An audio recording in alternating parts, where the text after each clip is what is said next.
Hello students, welcome to Shweta Yadav Tutorials. Please like and subscribe my channel and hit bell icon for more updates.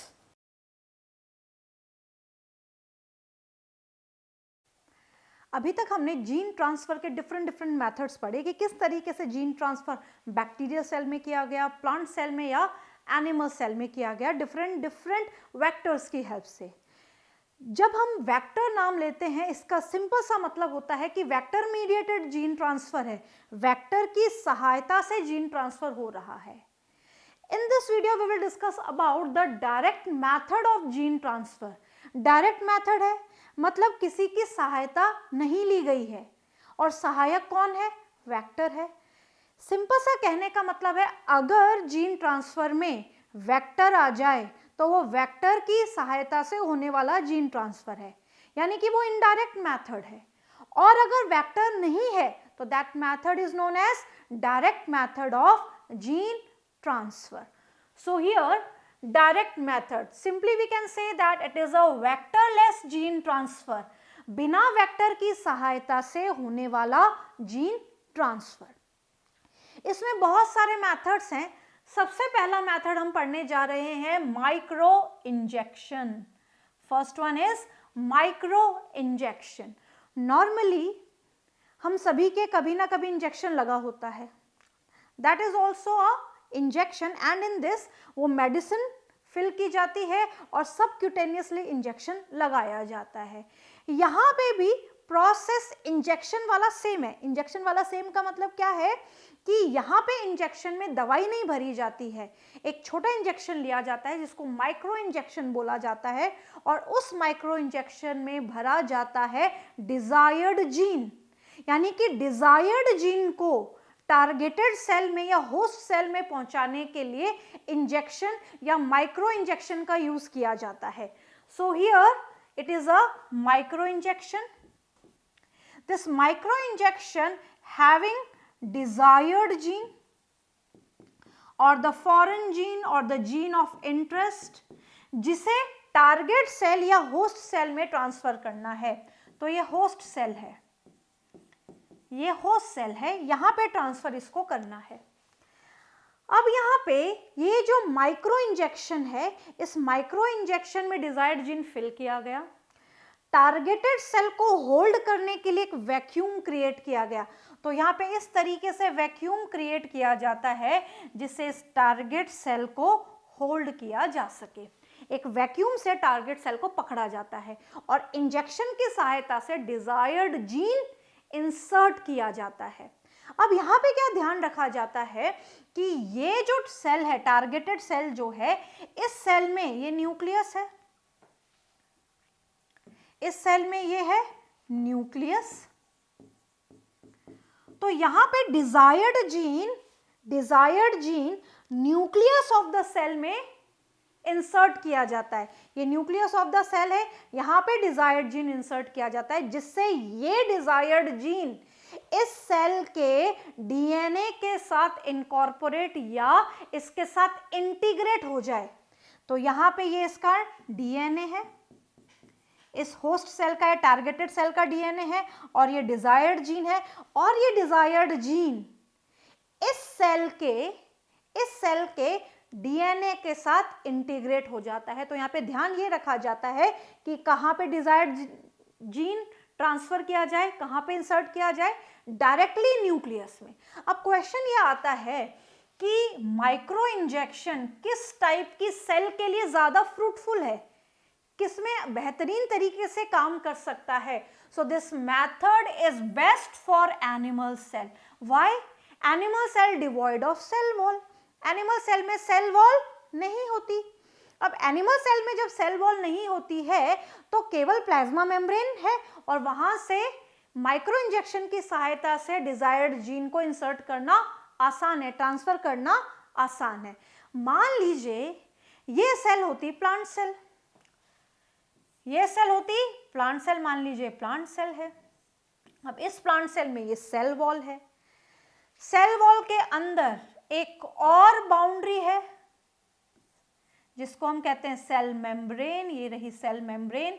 तो यहाँ पे plant cell में क्या किया जाता है, प्लांट सेल में सेल वॉल को पहले हटाया जाता है, यानी कि इस सेल वॉल को हटाया जाएगा।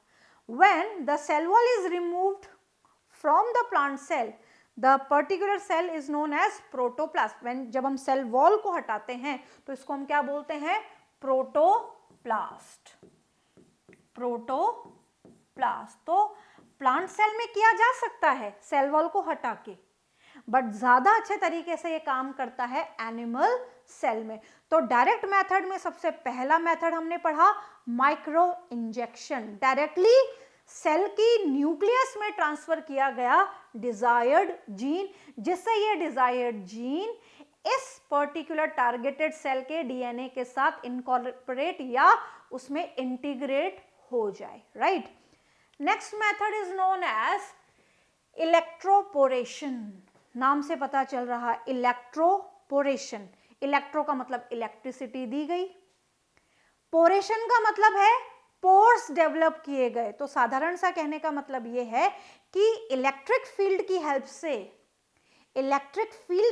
से किसी पर्टिकुलर सेल में डीएनए को, डिजायर्ड डीएनए को ट्रांसफर करने के लिए पोर्स क्रिएट किए गए। कैसे क्रिएट किया जाते हैं हम डिस्कस करते हैं।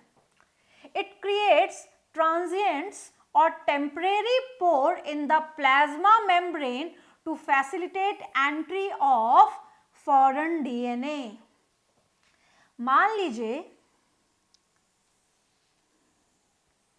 ये है सेल, ये है सेल जिसमें जीन ट्रांसफर करना है, जिसमें जीन ट्रांसफर करना है।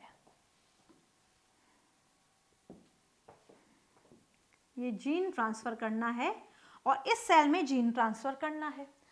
तो यहां पे इलेक्ट्रोड्स लगाए जाएंगे, यानी कि यहां पे इस तरीके से इलेक्ट्रोड्स लगाए गए और इलेक्ट्रोड्स लगा के यहां पे क्या किया गया, यहां पे इलेक्ट्रिक फील्ड दिया गया। इस सेल को क्या दिया गया, इसको इलेक्ट्रिक फील्ड दिया गया, यानी कि यहां पे इसको पोर्स बनाने के लिए इलेक्ट्रिक चार्ज या इलेक्ट्रिक फील्ड से पास कराया गया। अब क्या हुआ, इस सेल में यहाँ पे पोर्स बने, ये टेम्परेरी बनेंगे। अगर लंबे समय तक पोर बन गए तो सेल का साइटोप्लाज्म बाहर निकल जाएगा और सेल खत्म हो जाएगी। पूरा cytoplasm will spill out and cell will destroy और डाई। ऐसा नहीं करना है, टेम्परेरी पोर्स क्रिएट करने हैं। तो यहाँ पे टेम्परेरी पोर क्रिएट किए गए और जैसे ही टेम्परेरी पोर क्रिएट किए गए तो इलेक्ट्रिक डिस्चार्ज या इलेक्ट्रिसिटी की हेल्प से यहाँ पे फॉरेन डीएनए सेल में चला गया। कहाँ पे गया, न्यूक्लियस में। न्यूक्लियस में इस सेल के डीएनए के साथ ये इंटीग्रेट करेगा और यहाँ पे इंटीग्रेट करके क्या करेगा, ये अपने जीन ट्रांसफर को सक्सेसफुली बनाएगा। तो यहाँ पे इलेक्ट्रोपोरेशन का सिंपल सा मतलब है कि इलेक्ट्रिक फील्ड से या इलेक्ट्रिक चार्ज या इलेक्ट्रिक डिस्चार्ज की हेल्प से जीन ट्रांसफर किया गया। So here it creates a transients या temporary pores in the plasma membrane. यहाँ पे ये वाला मेथड भी एनिमल के लिए यूज किया गया क्योंकि यहाँ पे प्लाज्मा मेम्ब्रेन बोला गया है, तो this is also good for animal cell. Next हम पढ़ेंगे पार्टिकल गन मेथड या बायोलिस्टिक मेथड या gene gun method. Biolistic method, particle gun method या gene gun method. Suitable for plant cell, ये किसके लिए सुटेबल है, प्लांट सेल के लिए सुटेबल मेथड है। Cells are bombarded with high velocity microparticles of gold and tungsten coated DNA। very important। यहाँ पे क्या किया जाता है, डिजायर्ड जीन को या डिजायर्ड डीएनए को कोट कर दिया जाता है। मान लीजिए ये डिजायर्ड जीन है या ये डिजायर्ड डीएनए है। इस डिजायर्ड डीएनए को गोल्ड या टंगस्टन से कोट कर दिया जाता है। ये मान लीजिए इस पे डिजायर्ड डीएनए पे, ये डिजायर्ड डीएनए है, या तो गोल्ड से इस पे कोटिंग कर दी जाती है या टंगस्टन से इस पे कोटिंग कर दी जाती है। तो गोल्ड कोटेड या टंगस्टन कोटेड इसको बनाया जाता है। गोल्ड या टंगस्टन कोटेड क्यों बनाया जाता है? एक तो नॉन टॉक्सिक है, इनर्ट है और लेस ऑक्सीडेशन शो करता है। जब भी ये टारगेट सेल में जाएगा तो उसको नुकसान नहीं पहुंचाएगा क्योंकि ये टॉक्सिक नहीं है या ये लेस ऑक्सीडेशन करता है, तो टारगेट सेल में जाके उसको नुकसान नहीं पहुंचाएगा, राइट। तो यहाँ पे जब भी डिजायर्ड डीएनए को गोल्ड या टंगस्टन से कोट किया जाता है तो ये बनता है माइक्रो पार्टिकल। तो ये दोनों क्या है? Micro particles. माइक्रो पार्टिकल है, माइक्रो मतलब छोटे छोटे पार्टिकल फॉर्म में इनको बनाया गया। अब हमेशा ये ध्यान रखना, कोई भी मेथड आप फॉलो करें, जब भी आप टारगेटेड सेल में डिजायर्ड जीन को इंसर्ट करेंगे तो वहां पे डिजायर्ड जीन की एक कॉपी नहीं लेंगे, बहुत सारी कॉपीज हमें लेनी होंगी, क्योंकि कोई ना कोई डिजायर्ड जीन उस टारगेटेड सेल के डीएनए के साथ इंटीग्रेट होगा। क्लियर है? तो यहाँ पे मल्टीपल कॉपीज ली जाती है। तो यहाँ पे भी जब डिजायर्ड जीन लिया जाता है, गोल्ड या टंगस्टन से कोट किया जाता है, तो उसकी केवल एक कॉपी नहीं ली जाती, मल्टीपल यानी कि बहुत सारी कॉपीज ली जाती हैं। ये जो तैयार किया जाता है गोल्ड या टंगस्टन कोटेड जो डिजायर्ड डीएनए है, इसको बोला जाता है माइक्रो पार्टिकल। क्या बोलते हैं इसको? Micro particle. अब इस माइक्रो पार्टिकल को लिया जाता है, ये मान लीजिए ये है गोल्ड या tungsten coated, clear, desired gene, ये है जीन गन। इस जीन गन की हेल्प से ही पर्टिकुलर टारगेटेड सेल में इस डिजायर्ड जीन को ट्रांसफर किया जाएगा। अब यहाँ पे ये क्या है? Micro particle.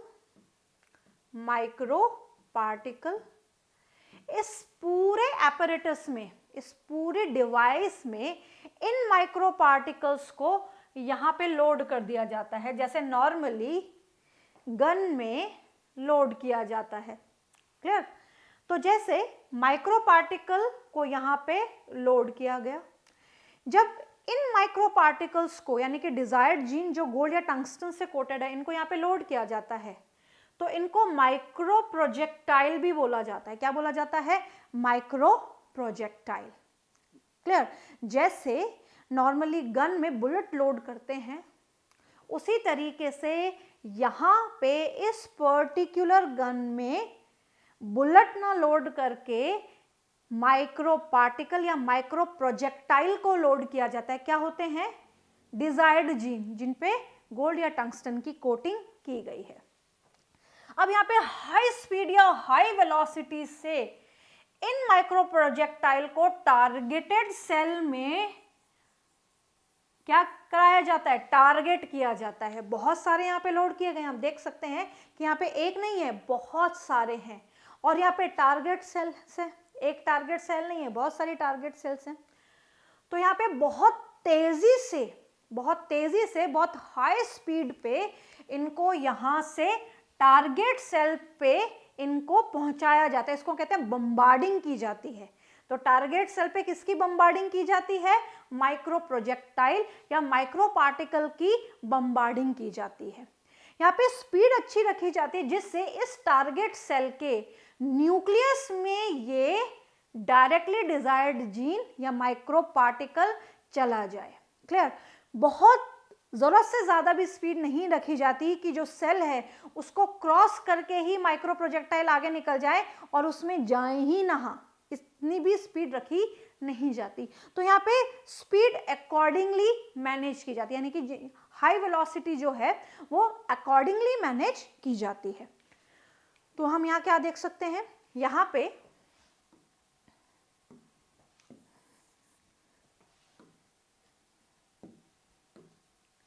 पे इस डिवाइस में तेजी से इन माइक्रो प्रोजेक्टाइल को यहाँ पे टारगेट सेल पे बम्बार्ड किया गया। Target cell bombarded with micro projectile. जब टारगेट सेल पे माइक्रो प्रोजेक्टाइल को बम्बार्ड किया गया हाई वेलोसिटी से, तो यहाँ पे क्या देखा गया कि यहाँ पे ये वाला जो पार्ट था, ये वाला जो पार्ट जिससे टारगेट कर रहे हैं, ये वाला जो पार्ट था, इसे जोर से टारगेट किया जाता है तो ये वाला पार्ट यहीं रुक जाता है और ये जो पूरे प्रोजेक्टाइल है ये यहाँ पे फैल जाते हैं। यहाँ में दिख भी रहा है कि ये वाला जो पार्ट है जिसकी हेल्प से टारगेट किया जा रहा है, जैसे हम ट्रिगर प्रेस करते हैं तो ट्रिगर प्रेस करने में क्या होता है, पूरी बुलेट बाहर निकलती है। उसी तरीके से यहाँ पे भी ये छोटी छोटी माइक्रो प्रोजेक्टाइल्स टारगेट सेल पे पहुंचेंगे तो यहाँ पे इस पर्टिकुलर छोटे से ट्रिगर जैसा स्ट्रक्चर है इसकी हेल्प से पहुंचेंगे, राइट। तो इस तरीके से बम्बार्डिंग हुई और बम्बार्डिंग होते ही कोई ना कोई डिजायर्ड जीन टारगेट सेल में पहुंच ही जाएगा। तो ये सबसे इंपॉर्टेंट मेथड है, डायरेक्ट मेथड, जिसको हम कहते हैं पार्टिकल गन मेथड या gene gun method. Clear? Next है chemical mediated gene transfer, chemical की सहायता से होने वाला जीन ट्रांसफर। इसकी बहुत ज़्यादा सक्सेस रेट नहीं है, फिर भी केमिकल की सहायता से जीन ट्रांसफर किया जाता है। कैसे किया जाता है? Chemicals such as PEG, polyethylene glycol, that help in uptake of foreign DNA into the host. ये मान लीजिए एक टेस्ट ट्यूब में या एक हमने पेट्री डिश में, बीकर में टारगेटेड सेल ली। इस टारगेटेड सेल को हमने इंट्रोड्यूस कराया पॉलीइथाइलिन ग्लाइकॉल से। यहाँ पे ये डिजायर्ड जीन है, ये है हमारा डिजायर्ड जीन। अब जैसे ही किसी सेल को, टारगेट सेल को हम केमिकल में रखेंगे तो इस पर्टिकुलर सेल में यहाँ पे पोर डेवलप हो जाएंगे। ये पोर डेवलप हुआ, इस पोर से ये टारगेटेड सेल, ये है टारगेट सेल ना, ये जो टारगेट सेल है इस पोर के होने से इस फॉरेन डीएनए का अपटेक कर लेगी, यानी कि इसको अपने अंदर ले लेगी। अब अगर यहाँ पे इसकी सक्सेस रेट देखें तो इसकी सक्सेस रेट बहुत ही कम है। सक्सेस रेट कम क्यों है? क्योंकि हमेशा ये पॉसिबल नहीं है कि आपने किसी टारगेट सेल को पीईजी में रखा तो वो हमेशा ही फॉरेन डीएनए को अपटेक कर लेगी, हमेशा ही फॉरेन डीएनए ले लेगी। तो यहाँ पे केमिकल मीडिएटेड जीन ट्रांसफर किसकी हेल्प से होता है? ये केमिकल का नाम बहुत इंपॉर्टेंट है। Chemical mediated gene transfer PEG की हेल्प से होता है, that is polyethylene glycol. Polyethylene glycol की वजह से जो टारगेट सेल होती है उसमें पोर डेवलप हो जाता है और उस पोर की सहायता से वो फॉरेन डीएनए को अपटेक कर लेती है, right. So this is chemical mediated gene transfer. Next is liposome mediated gene transfer. Liposome mediated gene transfer is, in this method DNA encloses within the lipid bag. These lipid bags fuses with protoplast, very important. जिस भी DNA को हमें पहुंचाना है, जिसको हम कहते हैं टारगेटेड डीएनए, ये जो टारगेटेड डीएनए है ये बैग के अंदर हम बंद कर देते हैं, और जिन बैग के अंदर हम इन टारगेट डीएनए को बंद कर देते हैं वो होते हैं लिपिड से बने हुए। ये हमने टारगेटेड, ये नॉट टारगेटेड डीएनए, ये है डिजायर्ड डीएनए, राइट। ये है डिजायर्ड डीएनए। तो हम डिजायर्ड डीएनए को लिपिड बैग में एनक्लोज कर देते हैं, लिपिड बैग में एनक्लोज कर देते हैं। टारगेटेड डीएनए को लिपिड बैग में एनक्लोज कर देते हैं, राइट। यानी कि टारगेट डीएनए को लिपिड के बैग में बंद कर दिया गया। अब क्या करेंगे? अब यहाँ पे अगर हमने एनिमल सेल ली है तो नॉर्मली दोनों इनकॉर्पोरेट हो जाएंगे, दोनों ही इंटीग्रेट हो सकते हैं आराम से। कैसे होंगे हम डिस्कस करेंगे। वहीं अगर हम प्लांट सेल लेते हैं तो प्लांट सेल में सबसे पहले हमें सेल वॉल रिमूव करनी होती है। प्लांट सेल में हमें सेल वॉल रिमूव करनी होती है, और जैसे सेल वॉल हटाते हैं तो इसको हम बोलते हैं प्रोटोप्लास्ट। तो ये प्लांट सेल में प्रोटोप्लास्ट कंडीशन हम लेते हैं, प्रोटोप्लास्ट। अब यहाँ पे क्या होता है, जैसे ही यहाँ पे ये टारगेट सेल बन जाती हैं, ये दोनों क्या बन गई, टारगेट सेल। अब जैसे ही टारगेट सेल के कांटेक्ट में लिपिड बैग्स आते हैं जिसमें डिजायर्ड जीन प्रेजेंट है, जैसे ही टारगेटेड सेल के कांटेक्ट में ये लिपिड बैग्स आते हैं जिसमें डिजायर्ड डीएनए बंद है, तो यहाँ पे हम ये जानते हैं कि जो लिपिड है ये किस फॉर्म में लिया हमने, फॉस्फोलिपिड। और ये जो सेल मेम्ब्रेन है, चाहे एनिमल की हो या प्लांट की हो, ये भी किससे बनी होती है, फॉस्फोलिपिड बाइलेयर। फॉस्फोलिपिड बाइलेयर से बनी होती है। यानी कि यहाँ पे भी लिपिड है, यहाँ पे भी लिपिड है। तो जैसे ही ये टारगेटेड सेल के कांटेक्ट में डिजायर्ड जीन आएगा, ये डिजायर्ड जीन आया टारगेट सेल के कांटेक्ट में, तो इस डिजायर्ड जीन के ऊपर जो लिपिड का कवर है और ये एनिमल या प्लांट सेल की जो सेल मेम्ब्रेन की फॉस्फोलिपिड बाइलेयर है, ये क्या करेगी, ये मूवमेंट शो करेगी। कैसा मूवमेंट शो करेगी, यहाँ पे हमने ये पढ़ा है कि जो प्लाज्मा मेम्ब्रेन है उसमें लैटरल मूवमेंट होता है, उसमें फ्लिप फ्लॉप मूवमेंट होता है, तो यहाँ पे लैटरल मूवमेंट होगा। जैसे ही लैटरल मूवमेंट हुआ तो लैटरल मूवमेंट होने की वजह से ये और ये फॉस्फोलिपिड बाइलेयर एक दूसरे में मर्ज हो जाती हैं। ये बाइलेयर एक दूसरे में मर्ज हो गए, और जैसे ही ये बाइलेयर एक दूसरे में मर्ज हो जाती हैं तो ये जो डिजायर्ड जीन है ये पहुंच जाता है टारगेट सेल में, चाहे वो एनिमल सेल हो या प्लांट सेल हो। तो हमने पढ़े किस तरीके से direct method of gene transfer है। आई अगेन रिपीट, जो direct method of gene transfer है वो 5 टाइप के होते हैं। पहला micro injection method, second electroporation, third particle gun method या gene gun method, fourth one is the chemical mediated gene transfer and the fifth one is the liposome mediated gene transfer. ये सारे के सारे method direct method of gene transfer में आते हैं जो कि टारगेट सेल में जीन को ट्रांसफर करने में हेल्प करते हैं।